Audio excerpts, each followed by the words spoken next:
Valentine was associated with the Communist Party. Now he's a member of the Liberty Lobby, which came right out of the old German Nazi Bund. They used to sing the Horst Wessel song at the beginning of their meetings. Wake up! Wake up! Wake up. Why do you think every time somebody calls Tom Valentine and asks him about Freemasonry and their complicity in the conspiracy, he covers it up and hangs up on the person as quickly as possible and denies that there's any complicity of Freemasonry? Now this makes me a little hot under the collar. I've got to cool down a little bit, so we're going to take a break, folks. Don't go away. I'll be right back after this very short pause.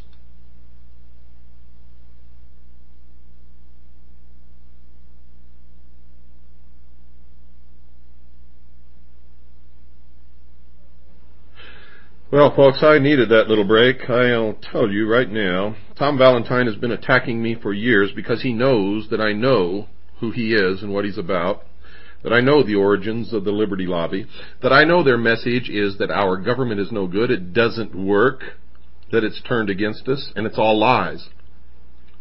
For it's the people who are in these secret societies who have turned against us, who are delivering that message to us to get us to voluntarily overthrow or get rid of our own government, the only government in the history of the world that has ever set man free. And I'm the only one who lets you know this. It's not our government, it's not the Constitution, it's not the Bill of Rights, it's not the structure.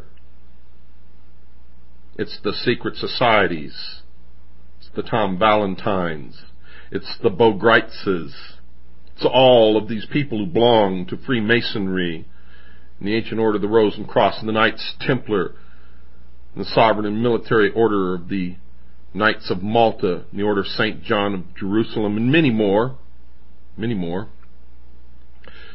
Socialist, international socialism, under many, many different names. You see, folks, you see, the senator was right. Senator McCarthy was absolutely right. He was correct. He just didn't know the proper name. He thought he was ferreting out communism. He wasn't. You see, if he understood what I understand, then he would have survived the attacks of the very people that he was trying to ferret out, who owned the media that turned against him and destroyed him. Hollywood, who turned against him and destroyed him through manipulating the opinion of the public. See, communism, folks, is just a word. It's another bugaboo enemy. The real enemy, folks, is Mystery Babylon.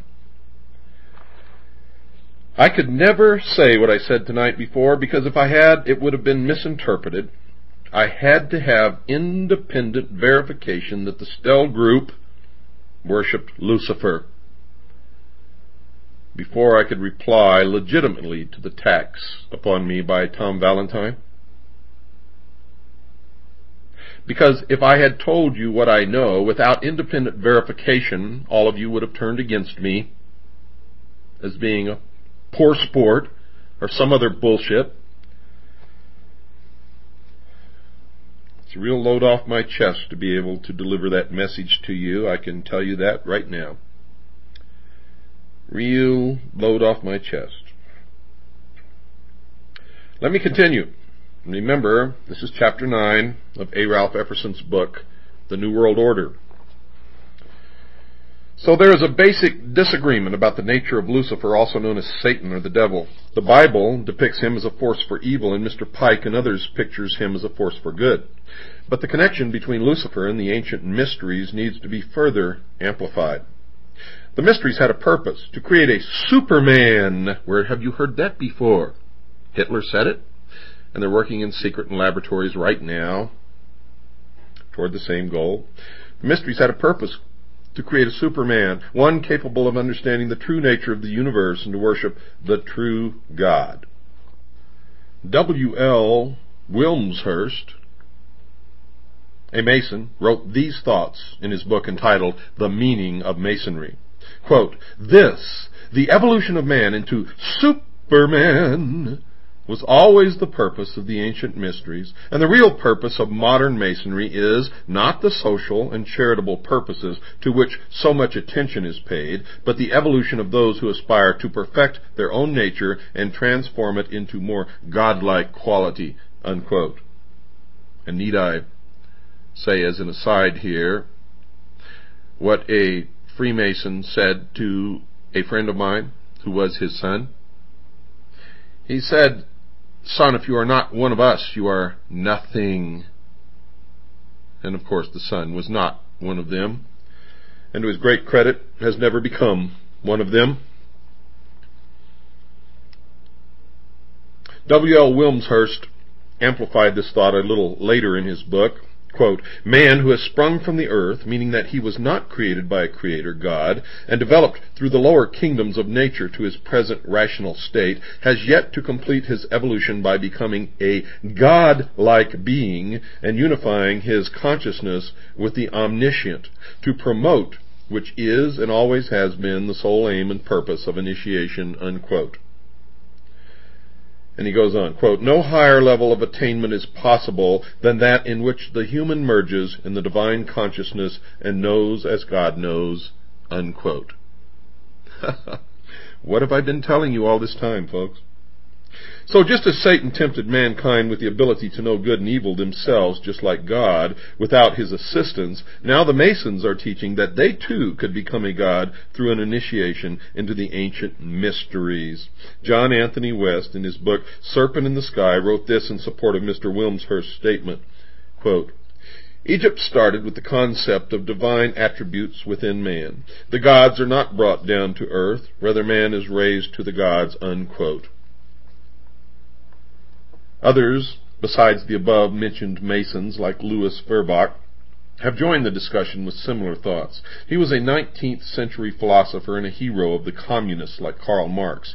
In fact, Friedrich Engels, the co-worker with Karl Marx during the time Marx wrote the Communist Manifesto as a hired writer hack, wrote this about his friend.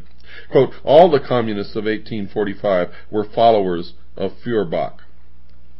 The reason that the communists supported the ideas of Feuerbach is apparent when the student reads his writings, for he wrote, quote, 'Man alone is our God, our Father, our Judge, our Redeemer, our true home, our law, and our rule, the Alpha and Omega of our life and of our political, moral, public, and domestic activity.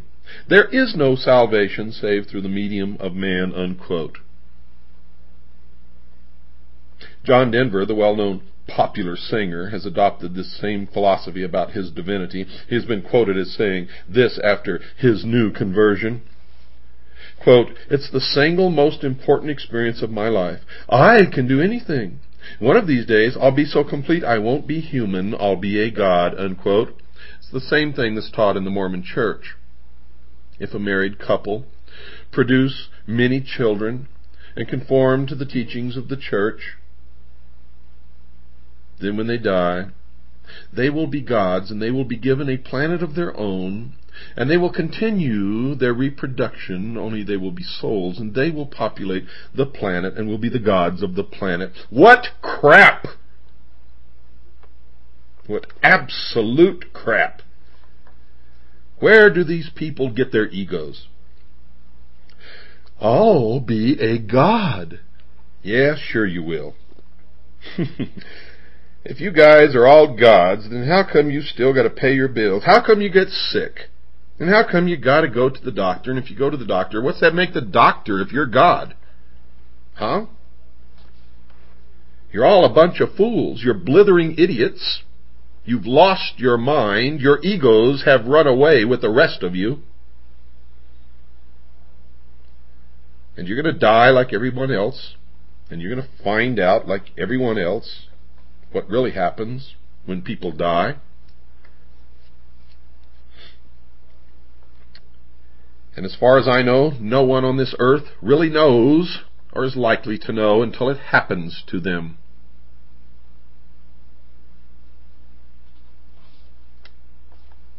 Put that in your pipe and smoke it.